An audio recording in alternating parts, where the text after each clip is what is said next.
नमस्कार सर्वांना, श्री स्वामी समर्थ। आज बनवलं होतं मुलांच्या टिफिनसाठी कारलं। त्यासाठी कढईत जिरे टाकले, हळद टाकली आणि कारलं टाकलं, वरतून मीठ टाकलं आणि कारलं अगोदर म्हणजे मीठ लावून ठेवलं होतं आणि मग ते धुतलं आणि नंतर मी ते सुकवून ठेवलं होतं। कारण कारलं मी नेहमी असंच बनवते, कारण असं कारलं बनवले तर ते कडू होत नाही आणि मुलांना ते खूप आवडतं मग असं बनवलं की मी। आणि सहसा माझ्या मुलांना तर कांदा टोमॅटो म्हणजे शेंगदाण्याचं कूट वगैरे टाकून बनवतो आपण, ते कसंच आवडत नाही त्यांना। असं साधं सिंपलच कारलं आवडतं आणि त्यासाठी तर तिखट टाकते मी फक्त, बाकी काही टाकत नाही। आणि लगेचच मी दुसरीकडे माझ्यासाठी चहा बनवला होता, कारण सकाळी उठल्यावर मला पहिले चहा पाहिजे, मग मी बाकीची कामं करते।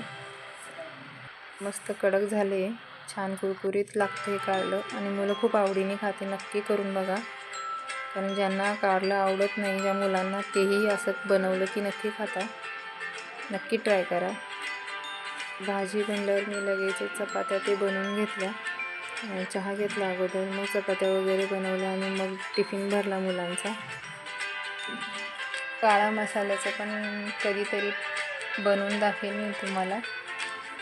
आमच्याकडे काळा मसाल्याचं पण कारलं बनवतात। आणि मी लगेचच मग किचन वगैरे सर्व आवरून घेतलं, भांडे वगैरे। बघा माझं किचन वगैरे स्वच्छ झालं। आजचा व्हिडिओ आवडला असेल तर लाईक करा, शेअर करा, सबस्क्राईब करा।